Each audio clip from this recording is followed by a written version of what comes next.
ఓం సాయిరామ్. సమర్థ సద్గురు సాయినాథ్ మహారాజుకి జై. సాయి భక్తులందరికీ నమస్కారం అండి.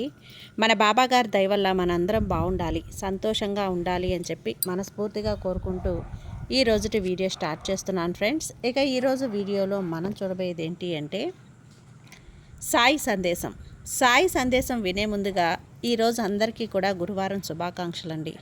ఇక బాబాగారు చెప్పే సందేశం ఏంటి అంటే, తల్లి ఈ చీటీని తెరిచి చూడమ్మా. ఈ చీటీలో ఉన్న అదృష్టాన్ని నీ జీవితంలో నిలబెట్టబోతున్నాను. ఈ చీటీ నీ కోసమే వచ్చింది, మధ్యలో ఆపకుండా నా మాట పూర్తిగా వినిబిడ్డా అని చెప్పి బాబాగారు అయితే మన కోసం ఒక మంచి సందేశాన్ని అయితే ఈ చీటీ ద్వారా తీసుకొచ్చేసారండి. ఆ చీటీలో మనకు తెచ్చిన సందేశం ఏంటి, ఏం రాసి ఉంది అనేది బాబాగారి నోటి వెంటే ఆ సందేశాన్ని మనం వినే ముందుగా మన ఛానల్ని ఫస్ట్ టైం చూస్తున్నట్లయితే ప్లీజ్ సబ్స్క్రైబ్ చేసుకోండి ఫ్రెండ్స్. వీడియో నచ్చితే కనుక లైక్ చేసి సపోర్ట్ చేయండి. ఇక వీడియోలోకి వెళ్ళబోయే ముందుగా ఒక్కసారి, ఎక్కడెక్కడో మీరు జ్యోతిష్యం చెప్పించుకొని తృప్తి చెందకుండా, మనశ్శాంతి అనేది లేకుండా, మీ సమస్య అనేది ప్రాబ్లంకి ఆ సొల్యూషన్ అనేది దొరక్క మీరు అసంతృప్తిగా బాధపడుతూ ఉన్నట్లయితే ఒక్కసారి మనకు బాగా తెలిసినటువంటి గురువుగారు శ్రీ షిరిడి సాయిబాబా ఆశీస్సులతో జ్యోతిష్యం చెప్తున్నారు గురూజీ సుబ్రహ్మణ్యం రాజు గారు. Contact number 9908224144. ఈ గురువుగారు నెంబర్ 1 వశీకరణ స్పెషలిస్ట్. మీ యొక్క ప్రతి సమస్యకి కూడా పరిష్కారం అనేది చూపిస్తారు. అన్ని విషయాలను కూడా ఫోన్లో స్వయంగా గురువుగారే మాట్లాడతారు. ప్రేమ, పెళ్లి, భార్యాభర్తల మధ్య సమస్యలు, స్త్రీ మరియు పురుషుల వశీకరణం చేయబడును. చెడు గృహ ప్రయోగాలకు నివారణ చేయబడును. మీ యొక్క ఎటువంటి సమస్యనైనా సరే ఫోన్లోనే 24 గంటల్లో పరిష్కారం అనేది చూపిస్తారు. కాబట్టి నమ్మకంతో గురువుగారిని కాంటాక్ట్ అవ్వండి. మీరు ఎక్కడెక్కడో జ్యోతిష్యం చెప్పించుకొని అసంతృప్తి చెంది ఉంటే ఈ గురువు గారి దగ్గర ఒక్కసారి ఫోన్ చేసి మీ సమస్యకు పరిష్కారం అనేది తెలుసుకున్న తర్వాత మీ మనసు ప్రశాంతంగా ఉంటుంది. కాబట్టి నమ్మకంతో కాల్ చేయండి గురువుగారికి. సుబ్రహ్మణ్యం రాజు గారు, నెంబర్ 1 వశీకరణ స్పెషలిస్ట్. Contact number 9908224144. ఇక వీడియోలోకి వచ్చేస్తే, తల్లి నీ కోసమే ఈ చీటీని తీసుకొచ్చాను. ఈ చీటీ నీ కోసమే వచ్చింది కాబట్టి మధ్యలో ఆపకుండా నా మాట పూర్తిగా విను. మీ హృదయంలో ఉన్నటువంటి సందేహాలు, మీ కళ్ళలో దాచుకున్నటువంటి కన్నీళ్ళు, మీ మనసులో తిరుగుతున్న ఆలోచనలు అన్నీ కూడా ఈ బాబాకు బాగా తెలుసమ్మా. మీరు ఎవరికీ చెప్పుకోలేని బాధను కూడా నాతో పంచుకుంటున్నారు, నాతో వినిపించుకోగలరు. కాబట్టి ఈరోజు బాబాగారు మీ ఇంటి గడప దాటి మీ ముందు నిలబడి ఇలా అంటున్నాడు, మీ అదృష్టాన్ని మళ్ళీ వెలిగించడానికి ఈ చీటీ పంపించాను. ఈ వీడియోని చివరి వరకు వినండి, ఎందుకంటే ఇందులో ఉన్న ప్రతి ఒక్క మాట కూడా నీ జీవితాన్ని మార్చే ఆశీర్వాదం వాక్యం కావచ్చు. ఇది సాధారణ సందేశం కాదు, ఇది కేవలం నీ బాబా నీకు ఇస్తున్నటువంటి ఒక అనుగ్రహం. ఈ చీటీని నీ కోసమే తీసుకుని వచ్చాను. నీ చీటీని నీ కోసమే తీసి చూడు బిడ్డ. నీకు రాబోతున్నటువంటి అదృష్టం నీ ఎప్పుడే తెలుసుకో. మరి ఈరోజు ఈ చీటీని తెరచి దీంట్లో ఉన్న ఏదైనా సరే నువ్వు నన్ను అడగడం సహజం కదా. ఈరోజు నువ్వు ఊహించని విధంగా నేను ఈ చీటీ నీ కోసం ఒక అదృష్టాన్ని దాచి ఉంచాను. ఈరోజు నీ ముందుకు తీసుకుని వచ్చాను. ఒక్కసారి ఈ చీటీని తెరచి చూడు. ఇందులో ఉన్నటువంటి ఆనందాన్ని తప్పకుండా నువ్వు చదువు. నువ్వు ఎదురు చూస్తున్నటువంటి ఒక గొప్ప శుభవార్త ఈ చీటీలో దాగి ఉంది. నిన్ను పట్టించుకోవటం లేదని నాపై అలిగావా? లేదంటే నా చెయ్యి వదిలేశానేమోనని నిన్ను నేను నిందిస్తూ కూర్చున్నావా? నేను ఎప్పుడూ కూడా నీ చెయ్యి వదిలానా చెప్పు? అసలు నీ చెయ్యి వదిలి ఎప్పుడూ కూడా వదిలిపెట్టిందే లేదు. నువ్వు ఎందుకు ఎప్పుడూ కూడా అలా అనుకుంటూ ఉంటావు? బాబా నన్ను వదిలేశాడు, నాకు సహాయం చేయటం లేదు అని ఎందుకు భ్రమపడుతూ ఉంటావు తల్లి? నీ సాయి నీ చెయ్యి ఎప్పుడైనా వదిలానా? నీ నిజాన్ని ఎప్పుడైనా తిరస్కరించానా? లేదమ్మా, తప్పకుండా నువ్వే నన్ను మర్చిపోయావు. కష్టాలు వచ్చాయి కదా అని వెంటనే నన్ను ఒంటరిగా ఉన్నాను అని అనుకుంటూ ఉన్నావు. అడ్డంకి ఎదురైంది కదా బాబా నా పక్కన లేరని భ్రమపడుతూ ఉన్నావు. కానీ ఒక్కసారి ఆలోచించు, ఎంత పెద్ద ప్రమాదం వచ్చిందో తెలుసా? నేను ఎలా దాన్ని దారి మళ్లించానో నీకు తెలియదు. ఎంత పెద్ద నష్టం తలుపు దగ్గర నిల్చుందో తెలుసా? నేను ఎలా ఆపానో నీకు కనిపించదు. నువ్వు అడిగిన విధంగా జరగకపోతే నేను చేయలేదని కాదు, నువ్వు నీకు మంచిదైన విధంగా మార్చుతున్నానని అర్థం. నా సహాయం ఎప్పుడూ నిశ్శబ్దంగా ఉంటుంది, గాలిలా ఉంటుంది, కనిపించదు, కానీ నిన్ను తాకుతుంది. దీపంలా ఉంటుంది, నువ్వు గమనించకపోయినా ఆ చీకటిని తక్కువ చేస్తుంది. నువ్వు ఇలా అంటున్నావు కదా బాబా, నేను చాలా ప్రార్థించాను అయినా ఫలితం లేదని. కానీ ఒక్క మాట చెప్తాను, శ్రద్ధగా విను. విత్తనం వేసిన వెంటనే చెట్టు పెరుగుతుందా? కొంచెం సమయం పడుతుంది. అలాగే నీ కోరిక కూడా సమయానికి తీరుతుంది. నేను నీ చెయ్యిని ఎప్పుడూ కూడా వదలలేదు. నువ్వే భయంతో, అనుమానంతో నా చెయ్యిని విడిచిపెడుతున్నారు అనే నమ్మకం తగ్గినప్పుడే నేను నీకు లేనుగా కనిపిస్తున్నట్లు అనిపిస్తూ ఉంటుంది. నీ హృదయంలో ఒక్కసారి నిశ్శబ్దంగా నన్ను పిలువు. నువ్వు ఉన్నావని నాకు తెలుసని చెప్పు. అప్పుడు నీ హృదయం లోపలే నా సమాధానం వినిపిస్తుంది. నీ బాధ నాకు తెలుసని చెప్పాను కదమ్మా. నీ కన్నీరు నేలపై పడకముందే నా పాదాల దగ్గర పడుతుంది. నీ ప్రయత్నం నేను చూస్తున్నాను. నీ సహనం నేను పరీక్షిస్తున్నాను. శిక్షించడానికి కాదు, బలంగా మార్చడానికి. బాబా నాకేం చేయటం లేదు అని నేను ప్రతిరోజు కూడా నీ కోసం పనిచేస్తున్నానమ్మా. నీ దారిలో ఉన్నటువంటి ముళ్ళను తీసేస్తున్నాను. నీ జీవితంలో మంచి సమయం దగ్గర చేస్తున్నాను. గుర్తుంచుకో బిడ్డ, నమ్మకం ఉన్న చోటే నేను స్పష్టంగా కనిపిస్తాను. భయం ఉన్న చోటే నేను మౌనంగా పనిచేస్తాను. ఈ రోజు నుండి ఇలా అనకు, బాబా నన్ను వదిలేశారు అని. అలా కాదు, నేను నిన్ను నీడలా ఉన్నాను.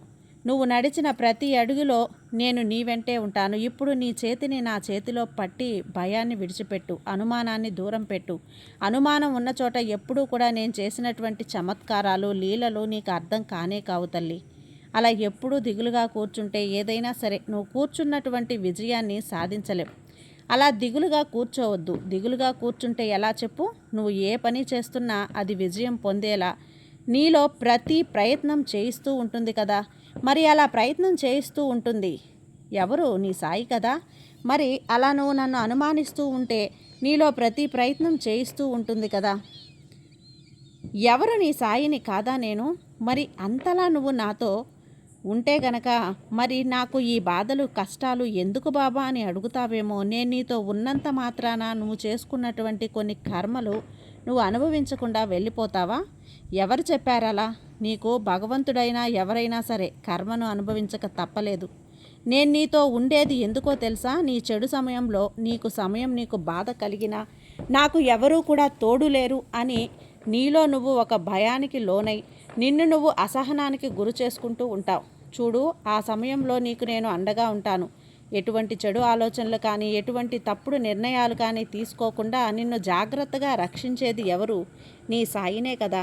మరి ఎవరూ లేరని ఎలా అనుకుంటావు తల్లి? నేనే నిన్ను రక్షిస్తూ వస్తున్నప్పుడు నిన్ను నువ్వు ఎప్పుడైతే బాబా అని పిలిచి నన్ను ఎప్పుడైనా సరే నువ్వు నా దగ్గరయ్యావో, నాకు దగ్గరైనప్పటి నుంచి నీ సంరక్షణ బాధ్యత అంతా కూడా నేను స్వీకరించాను. కానీ నువ్వు మాత్రం నన్ను అర్థం చేసుకోకుండా కష్టాల నుంచి, నీ సమస్యల నుంచి నన్ను విముక్తి కలిగించడం లేదని నా పైన అనవసరంగా దూషిస్తూ కూర్చున్నావు. నీకు అవసరమైనవన్నీ కూడా సమకూర్చడం లేదని బాధపడుతూ ఈ విధంగా ఆలోచిస్తూ ఉంటున్నావు. నన్ను నువ్వు ఎలా కోల్పోతున్నావో, ఎలా కొలుస్తున్నావో ఒక్కసారి ఆలోచించావా? బాబా నా కోరిక తీర్చాడు కాబట్టి మంచివాడు, ఈసారి నా పని జరగలేదు కాబట్టి బాబా వినలేదు, ఇలా నన్ను నువ్వు తీర్పు వేస్తున్నావు కదమ్మా. నేను కేవలం కోరికలు తీర్చేటువంటి వ్యక్తిని కాదమ్మా. నేను నీ జీవితం చూసే తండ్రిని, నీ హృదయం అర్థం చేసుకునే తల్లిని. నీకు కానుకలు ఇస్తేనే నేను మంచివాడిని లేకపోతే చెడ్డవాడిని అనుకుంటే అది భక్తి కాదు, అది లావాదేవీల భక్తి. అంటే నమ్మకం ఉంటే పరిస్థితులు ఎలా ఉన్నా సరే బాబా నాకు మంచే చేస్తాడు అనే విశ్వాసం. నువ్వు అడిగింది వెంటనే రాకపోతే నేను నీకు నిరాకరిస్తున్నానని కాదు, కొన్నిసార్లు నేను ఆలస్యం చేస్తాను. ఎందుకంటే నీకు ఇంకా మంచిదాన్ని సిద్ధం చేస్తున్నాను కాబట్టి. ఒక చిన్న పిల్లాడు అగ్గిపెట్టి అడిగితే తండ్రి ఇవ్వకపోతే అతడు చెడ్డవాడా? కాదు, అతడు కాపాడుతున్నాడు, అతన్ని కాపాడుతున్నాడని అర్థం. అలాగే నేను కూడా నీకు నష్టం చేసేదానిని ఇవ్వను, నీకు ఉపయోగపడేదానినే ఇస్తానమ్మా. చూడమ్మా, నువ్వు నన్ను ఫలితాల ఆధారంగా కాకుండా ప్రేమతో పిలిస్తే నీ హృదయం లోపలే నా కరుణను అనుభవిస్తాను. నీకు కానుకలు ఇచ్చిన రోజే కాదు, తుడిచిన రోజు కూడా నేనున్నాను. నీ ప్రార్థనలకు వెంటనే జవాబు రాకపోయినా నీ పక్కనే నిలబడి నేను నా బలం ఇస్తున్నాను తల్లి. గుర్తుంచుకో, నేను మంచివాడినో చెడ్డవాడినో కాదు, నేను నీ బాబాను. నీ కోరికలతో నన్ను కొలవకు, నీ విశ్వాసంతో నన్ను అనుభవించు. ఏదైనా సరే ఈ బాబా నీకు తోడుగా ఉన్నాడు అనేటువంటి ఒక విషయాన్ని మాత్రం గుర్తుపెట్టుకో బిడ్డ. నీకు అన్నీ కూడా సమకూర్చడం లేదని బాధపడుతూ ఈ విధంగా ఆలోచిస్తూ ఉంటున్నావు. అది ఎంతవరకు నిజం? ఒక్కసారి నువ్వే ఆలోచించుకో. ఇంత కష్టకాలంలో కూడా నువ్వు ఇది ఈరోజు ఇంతవరకు ధైర్యంగా నిలబడగలిగావు అంటే అందుకు నా నుండి నీకు ఎలాంటి సహకారం లభించలేదని అంటావా? నువ్వు ఒక్కసారి ఆలోచించు, ఆ విషయం నీకు స్పష్టంగా అర్థమవుతుంది. నువ్వు ఒకరోజు తప్పకుండా గుర్తుకొస్తుంది నీకు ఇంకా చెప్పాలంటే నీకు ఒక విధంగా రోజు ఏదో ఒకలా గడిచిపోతుంది. మరి అలాంటప్పుడు నేను నీతో ఉన్నట్టా లేనట్టా ఒక్కసారి కనుక నువ్వు ఆలోచిస్తే నీ కర్మలన్నీ ఇప్పుడే నుండి నేను తీసేస్తాను.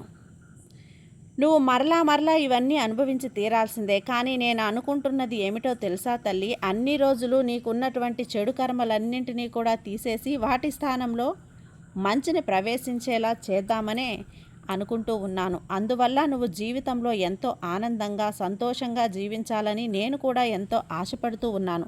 ఇక నీ జీవితం అంతా కూడా సుఖ సంతోషాలతోనే ఉంటావు. ఇక నుండి ఏ జన్మలో కూడా నీకు ఎలాంటి కర్మలనేవి రానే రావు బిడ్డ.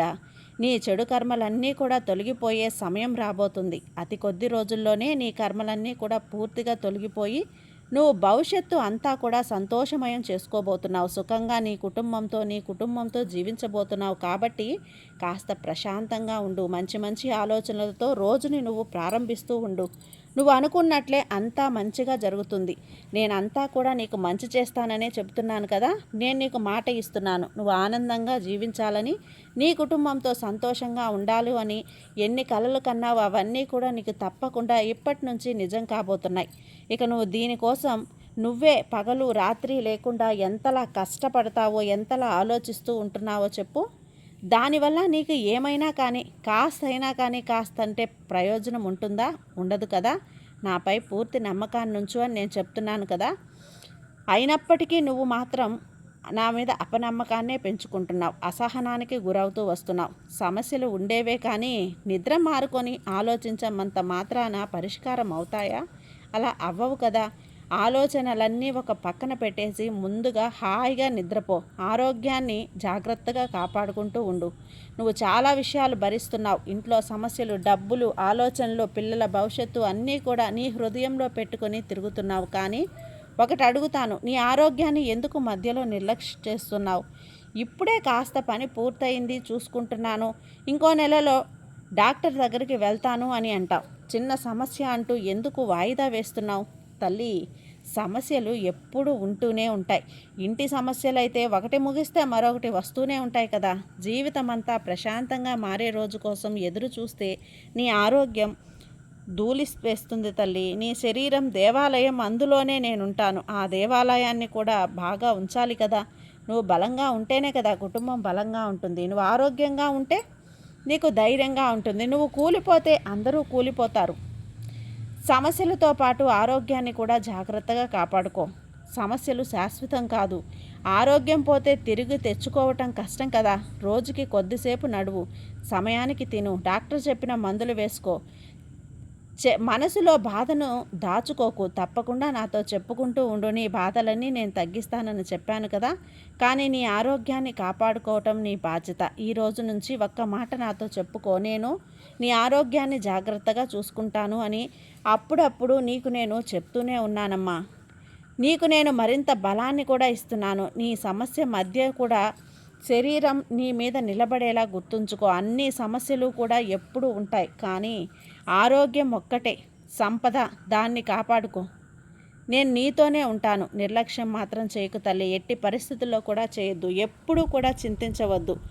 నీ బాబాని నీకు నేను తోడుగా ఉన్నాను. నీ బాబా నీకు తోడుగా ఉన్నంత వరకు నీకు భయమే లేదమ్మా. నమ్మకంతో ఉండు తల్లి, అంతా మంచే జరుగుతుంది. నీ సాయి నీకు తోడుగా ఉన్నంత వరకు నీకు భయం ఎందుకు చెప్పు. సర్వేజన సుఖినో భవంతు. జై సాయిరాం.